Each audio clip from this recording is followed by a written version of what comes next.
భద్రాద్రి కొత్తగూడెం జిల్లా సుజాతానగర్ రైతు వేదికలో సుజాతానగర్, గరీబ్పేట, సింగభూపాలం, లక్ష్మీదేవిపల్లి పంచాయతీలకు చెందిన 134 మంది లబ్ధిదారులకు ఇందిరమ్మ ఇళ్ల పట్టాలను ఎంపీ రామసాయం రఘురామరెడ్డి, ఎమ్మెల్యే కూనంనేని సాంబశివరావు పంపిణీ చేశారు. ఈ సందర్భంగా మాట్లాడుతూ ఇన్ఛార్జ్ మరియు మంత్రి మార్పు కారణంగా ప్రొసీడింగ్స్ లో జాప్యం జరిగిందన్నారు. గత 10 ఏళ్లుగా రాష్ట్రంలోని పేదలకు ఒక్క ఇల్లు కూడా రాలేదని, ఆర్థికంగా ఎన్నో ఇబ్బందులు ఉన్నప్పటికీ రేవంత్ రెడ్డి ఇందిరమ్మ ప్రజా ప్రభుత్వం అమలు చేసేందుకు కృషి చేస్తున్నదని, గత ప్రభుత్వం అమలు చేయని హామీలు, ఇవ్వని పనులు, పథకాలను కూడా ఇందిరమ్మ ప్రజా ప్రభుత్వం అమలు చేస్తున్నట్టు తెలిపారు. ప్రతి నియోజకవర్గానికి 3500 ఇళ్ల చొప్పున ఇందిరమ్మ ఇళ్లను మంజూరు చేస్తున్నట్లు తెలిపారు. ఇందిరమ్మ ఇళ్లు నిరంతర ప్రక్రియ అని ప్రతి సంవత్సరం ప్రతి నియోజకవర్గానికి 3500 చొప్పున మంజూరు చేయడం జరిగిందని తెలిపారు. రాష్ట్ర వ్యాప్తంగా 55 లక్షల ఇళ్లకు జీరో కరెంటు బిల్ ఇస్తున్నట్టు తెలిపారు. రైతు సంక్షేమమే ధ్యేయంగా ధరణికి బదులుగా భూభారతి చట్టాన్ని తీసుకురావడం జరిగిందన్నారు. రైతు భరోసా, సన్నవడ్లకు బోనస్ ఇచ్చి రైతులను ఆదుకుంటున్నట్లు తెలిపారు.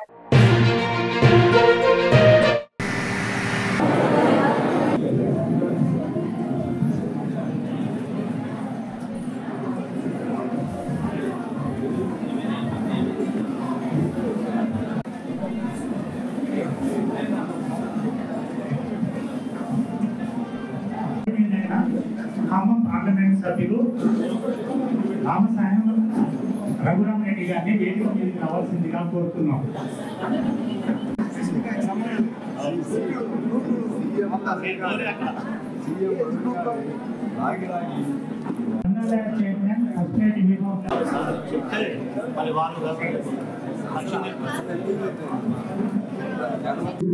ఇక్కడ పెద్ద ఫంక్షన్ హాల్ అది రాయలేదు, ఇందులో ఫంక్షన్ హాల్ రాయలేదు.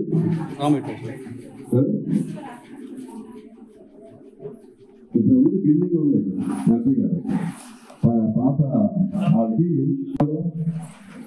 ఇక్కడ పాత గెస్ట్ హౌస్ ఇక్కడ ఒకటి ఉండేది. అక్కడ మనం మంచి హాల్ కట్టాలి. 4 పంచాయతీలకు ఉపయోగం.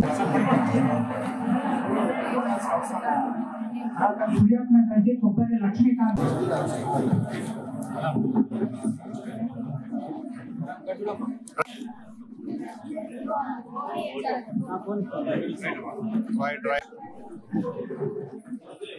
గరీబ్పేట, గజ్జి లలిత,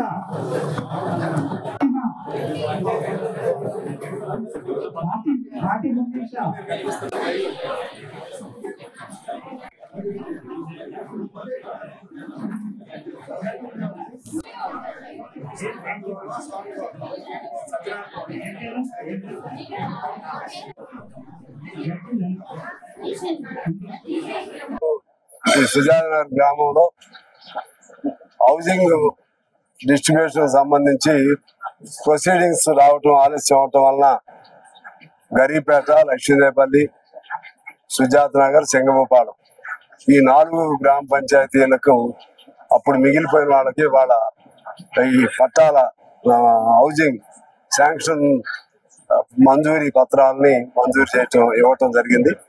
ఈ కార్యక్రమంలో మన పెద్దలు ఖమ్మం పార్లమెంటు సభ్యులు రఘురామరెడ్డి గారు, రామసహాయం రఘురామరెడ్డి గారు కూడా హాజరవటం చాలా సంతోషదాయకంగా ఉంది. ఇవాళ వాళ్ళందరికీ ఇచ్చాము. మొదటి దఫా దానిలో దాదాపు మన నియోజకవర్గంలో అందరికీ అందినట్లు కొత్తగూడెంలో. అదేవిధంగా ఈ ప్రాంతం కొత్తగా కార్పొరేషన్ లో కలవటం జరిగింది.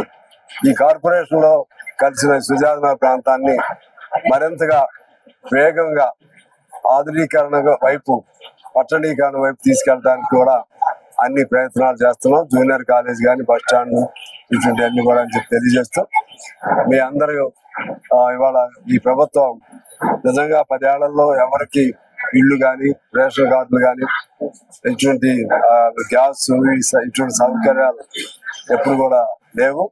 ఇవాళ సరే ఇంకా వాళ్ళు చెప్పింది చేయాల్సి ఉన్నప్పుడు కూడా గతంలో ఎవరు చేయని పనులు కూడా వాళ్ళు చేస్తున్నారు. అది కూడా మనం గమనంలో తీసుకోవాలని కోరుతూ, ఇప్పుడు పెద్దలు అందరికి నమస్కారం. ఇప్పుడే మన గౌరవ ఎమ్మెల్యే గారు సాంబశివరావు గారు చెప్పినట్టు ఇందిరమ్మ ఇండ్ల ప్రొసీడింగ్స్ దగ్గర 134 ప్రొసీడింగ్స్ ఇవ్వబడినాయి. ఇప్పుడే నేను ఇంతకు ముందు చెప్పాను, ప్రతి ఏడాదికి ప్రతి కాన్స్టిట్యున్సీకి 3500 ఇండ్లు ఇవ్వడానికి మన రాష్ట్ర ప్రభుత్వం డబ్బులు కూడా తయారు చేసి పెట్టుకున్నాయి. ఆల్రెడీ 3,500 ఇండ్లు ఇవ్వబడ్డాయి. ఇక ముందు ప్రతి ఏడుకు 3,500 ఇండ్లు ఇందిరమ్మ ఇండ్లు ఇస్తారనేది ఖచ్చితంగా రేవంత్ రెడ్డి గారి ప్రభుత్వం డబ్బు తయారు చేసుకొని పెట్టుకున్నారు. L1, L2, L3 మన ఎమ్మెల్యే గారు చెప్పినట్టు విశదంగా చెప్పినట్టు దాని ప్రకారంగా first stage, second stage, third stage లో ఇండ్లు ఇస్తామనేది మీతో మనవి చేస్తున్నాను.